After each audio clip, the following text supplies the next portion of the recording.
शाम का समय था। गांव की चौपाल पर बहुत से लोग इकट्ठा थे। चौपाल पर सरपंच जी अन्य पंचों के साथ बैठे बंसी काका का इंतजार कर रहे थे। सरपंच हरदयाल ने खड़े होकर कहा, क्यों रे हरिया, तूने बताया नहीं था बंसी को पंचायत में आने के लिए? हरिया घबरा गया। मालिक, मैंने तो उसे कल ही बता दिया था और वह कह भी रहा था आने के लिए, लेकिन न जाने अब तक क्यों नहीं आया। सरपंच ने कहा, जा दौड़कर उसके घर जा और आने में आनाकानी करे तो लट बजा दियो। हरिया जाने के लिए तैयार हो रहा था, तभी दूर से बंसी काका अपने लड़के श्याम के साथ आते दिखाई दिए। आते ही सरपंच ने पूछा, क्यों रे बंसी, कल हरिया ने तुझे बताया नहीं था क्या कि चौपाल पर आना है, फिर क्यों नहीं आया?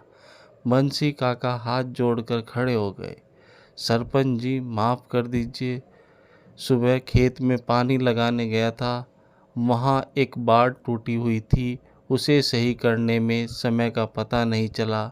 आगे से ऐसी गलती दोबारा कभी नहीं होगी। यह सुनकर एक पंच ने कहा, चलो सरपंच जी, पंचायत की कार्यवाही आगे बढ़ाते हैं, वैसे भी काफ़ी देर हो चुकी है। बंसी काका सर झुकाए खड़े थे। फिर सरपंच ने कहना शुरू किया, सुन बंसी, तेरे लड़के श्याम ने कल स्कूल में कुंवरपाल के लड़के से लड़ाई की। उसके बाद कुंवरपाल के खेत में इसने अपनी बकरियां छोड़ दी, जिससे उन बकरियों ने उसकी सारी फसल खराब कर दी। बंसी काका चुपचाप सर झुकाए खड़े रहे, लेकिन श्याम ने जवाब दिया, सरपंच जी, झगड़ा इसके लड़के ने शुरू किया था। इसके लड़के ने मुझे कहा कि तू गरीब भिखारी स्कूल में क्या कर रहा है, जाकर बकरी चरा। सरपंच ने कुंवरपाल से कहा, कुंवरपाल, तेरा लड़का कहाँ है? बुला, उससे पूछते हैं। कुंवरपाल बोला, सरपंच जी, मेरे लड़के को इसने मारा है, वह तो उठ भी नहीं पा रहा है। सरपंच ने गुस्से में कहा, क्यों रे श्याम, इतनी सी बात पर इतना मारा कि वह खड़ा भी नहीं हो पा रहा है? अब बंसी काका के सब्र का बांध टूट गया। उन्होंने कहा, सरपंच, एक तरफ की ही बात सुनकर भड़क रहे हो। इसका लड़का अभी भी स्कूल में है, झूठ बोल रहा है। उल्टा इसके लड़के ने दूसरे लड़कों के साथ मिलकर श्याम को पीटा है, देखो। बंसी काका ने श्याम की कमीज उतार कर दिखाई, पीठ पर चोट के निशान थे।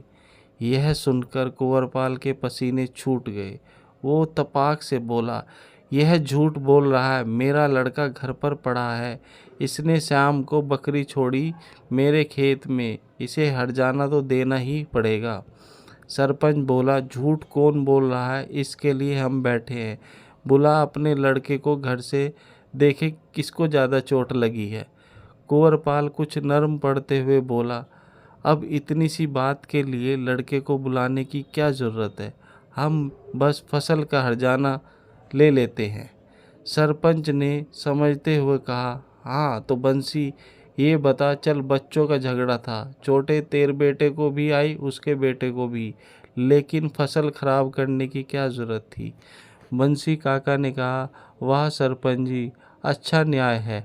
मेरे बेटे को पीट दिया, अपने बेटे को छिपा दिया, अब फसल का झूठा आरोप लगा रहे हो। कल बकरी मैं चरा रहा था, यह तो स्कूल से आने के बाद चल भी पा नहीं रहा था। यह सुनकर कुंवरपाल बोला, हाँ तो इसने अपने बेटे का बदला लेने के लिए बकरी घुसाई होगी मेरे खेत में।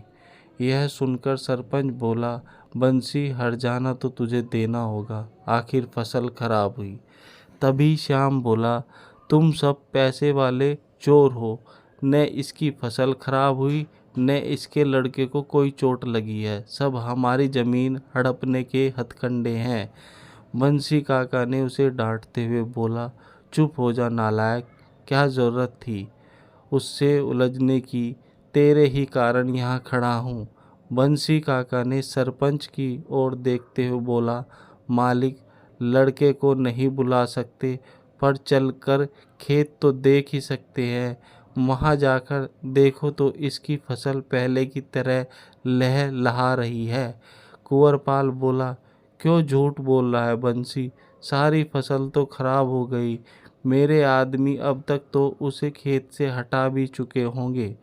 श्याम ने कहा, बापू इनसे न्याय की उम्मीद करना बेकार है, चलो मेरे साथ। और हाँ सरपंच, जो करना है कर लो, हम एक पैसा नहीं देंगे। श्याम जबरदस्ती बंसी काका को घर ले जाता है।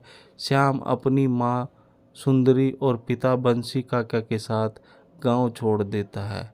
वहाँ वह उन्हें लेकर शहर आ जाता है। बंसी काका ने कहा, बेटा यहाँ क्या करेंगे, हम तो कुछ जानते नहीं हैं, खेती के अलावा हमें कुछ आता नहीं है। यह सुनकर श्याम ने कहा, चिंता मत करो बापू, मैं और तुम मिलकर यहाँ बहुत पैसा कमाएंगे।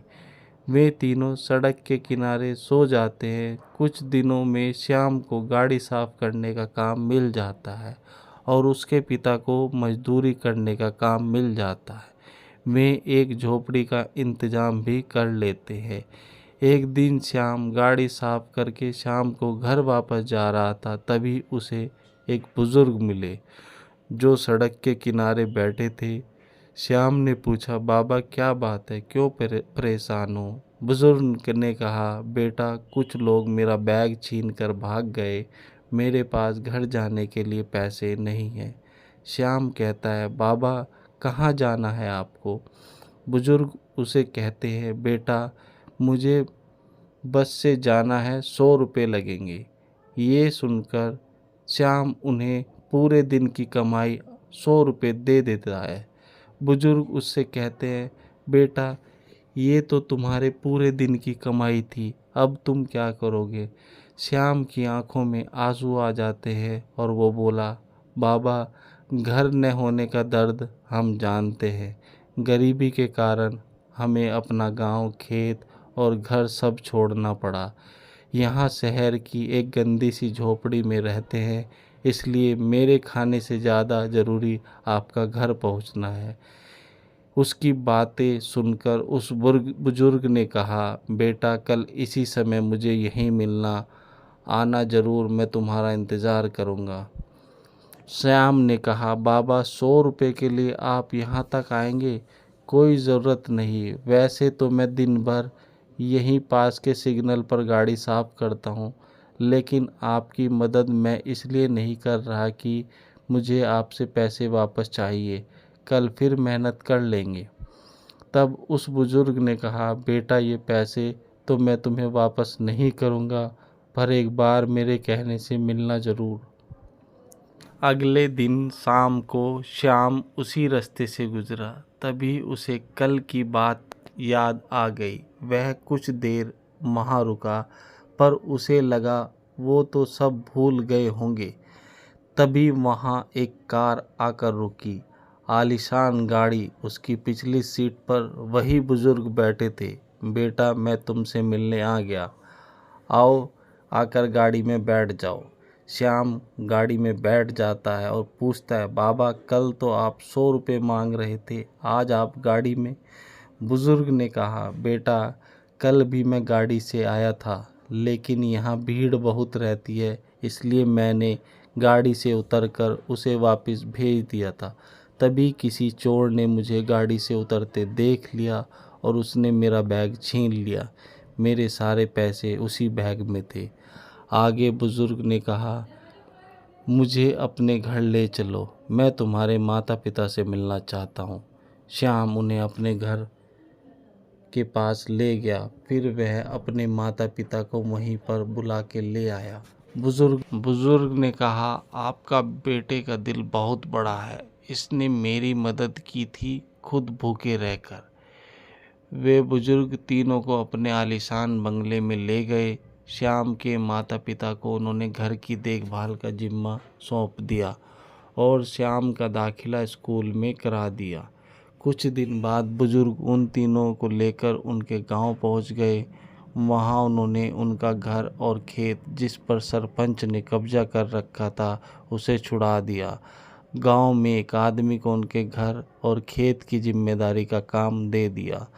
गांव वाले हैरान थे कि गरीब बंसी काका और उनका बेटा श्याम इतने अमीर कैसे हो गए।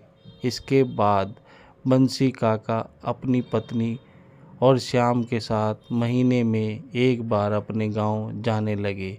कभी कभी वो बुज़ुर्ग भी उनके साथ होते।